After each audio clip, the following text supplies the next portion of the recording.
एक जोड़ा झील में खेल रहा था, लेकिन जब वे पानी के नीचे गोता लगाते हैं तो वे डरावनी महसूस करते हैं, क्योंकि झील के तल में 2 लाशें थीं और लाशों के पास ही एक हाथ में ले जाने वाला बक्सा था। उसके सामग्री से ये पता चलता है कि बक्सा मूल्यवान होना चाहिए, इसमें जरूर कुछ अच्छी चीजें होंगी। दोनों जल्दी से लाश की दिशा में तैरने लगे। चूंकि बक्सा खोलने के लिए चाबी की आवश्यकता थी, उन्होंने इसे शिविर में वापस ले जाने का निर्णय किया। लेकिन जैसे ही उसने हाथ बढ़ाया, उसे अचंभित कर दिया गया, क्योंकि आ चियांग ने उसका शरीर पकड़ लिया।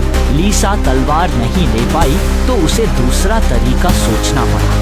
लीसा की असामान्य हरकतों की वजह से लेकिन अकीर भी अधिक जिज्ञासु हो गया कि बक्से में क्या है। अगले दिन अकीर सुई लेकर आया, लेकिन पूरी सुबह की कोशिश के बाद भी बक्सा नहीं खोल सका। तभी वहाँ से गुजरते हुए बूढ़े आदमी ने कहा कि ऐसे बक्से को खोलने के लिए पेशेवर तरीका चाहिए, अन्यथा इसे जबरन तोड़ना पड़ेगा। इसलिए अकीर ने एक मजबूत पत्थर ढूंढा और मारने, फेंकने और पीटने के बाद भी बक्सा नहीं खुला। अचानक उसने ऊपर की ओर देखकर तुरंत एक और अच्छा तरीका सोच लिया। वह पहाड़ी की चोटी पर पहुंचा और पत्थरों की ओर बॉक्स फेंका, लेकिन इस तरह भी बॉक्स में कोई नुकसान नहीं हुआ। जब अक्षयांग गुस्से में बड़बड़ाने वाला था, तब पता नहीं कितनी देर से छुपी हुई लीसा अचानक प्रकट हुई। बॉक्स उठाया और बिना पीछे देखे भाग गई।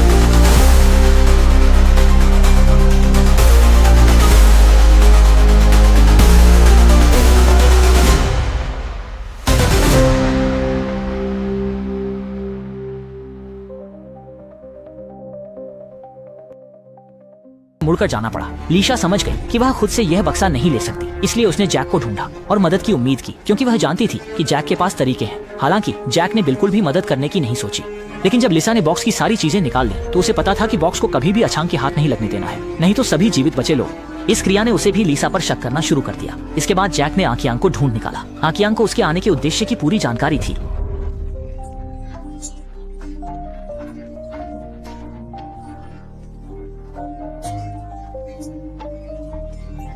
वह निश्चित रूप से ऐसे ही नहीं देना चाहती थी। जैक को भी पता था कि आकियांग बातचीत करने वाला व्यक्ति नहीं है, इसलिए उसने आकियांग की घायल बांह का हवाला दिया। उसने कहा कि अगर घाव संक्रमित हो गया और एंटीबायोटिक्स नहीं मिले तो 3 दिनों के अंदर अंदर संक्रमण हो सकता है और कुछ दिन बाद अंग हटाने की सर्जरी करनी पड़ेगी।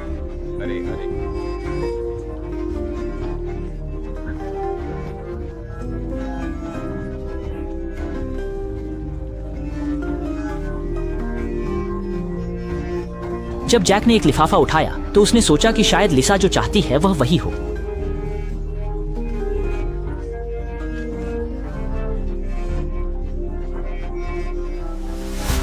然而新风力却只有一个飞机模型，杰克不相信他只是为了这个东西，于是逼问他的目的到底是什么。丽莎女后道：“这是她男友的义务。原来之前丽莎以外害死了自己的男友，वह हमेशा अपराध बोध में जी रही थी और यह मॉडल उसके प्रेमी की एकमात्र छूटी हुई चीज था। यह सुनकर जैक भी शांत हो गया।